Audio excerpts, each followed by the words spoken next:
الحمد لله رب العالمين، والصلاة والسلام على أطهر خلق الله أجمعين، سيدنا محمد وعلى آله وصحبه وسلم.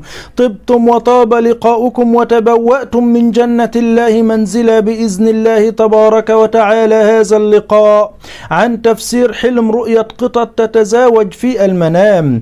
من يرى في منامه أن هناك بعض القطط تتزاوج علامة على تعرض صاحب الحلم للخطر والمشاكل الكبيرة التي تحدث في حياته. حلم تزاوج القطط في المنام علامة على الخيانة الزوجية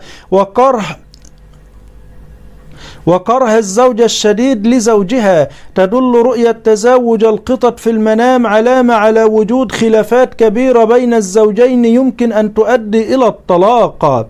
حلم تزاوج القطط في المنام علامة على الحالة النفسية السيئة التي يشعر بها صاحب الرؤية تلك الفترة.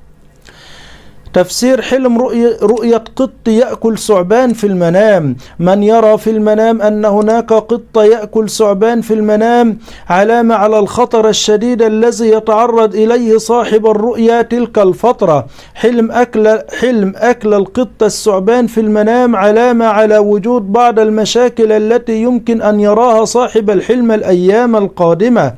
عند رؤية قط يقوم بأكل ثعبان في المنام علامة على مواجهته للعديد من الأزمات والمشاكل التي يمكن أن تحدث لصاحب الحلم.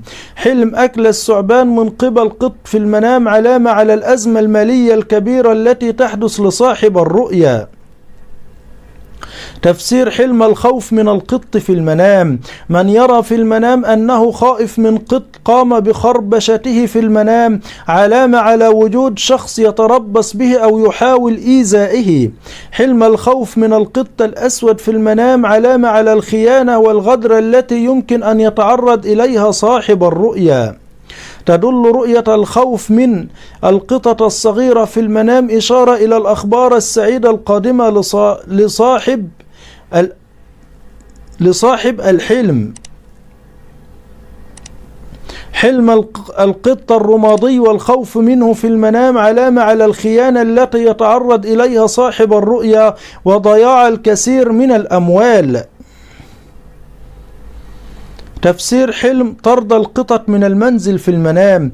من يرى في منامه أنه يقوم بطرد القط من البيت في المنام علامة على زوال الهموم والأحزان من حياته، وإن كان مريضا ينتهي المرض.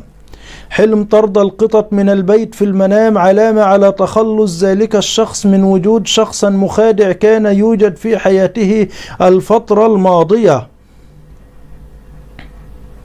عند رؤية طرد القطط المؤنثة في المنام علامة على رفض صاحب الرؤيا أمر كان مفرح للغاية كان قادما له. تدل رؤية طرد القطط الهادئة في المنام علامة على راحة البال والسعادة القادمة له. ما تنسوناش بقى إخواننا بلايك وشير، وجزاكم الله خيرا، وصلى اللهم على نبينا محمد وعلى آله وصحبه وسلم، والحمد لله رب العالمين.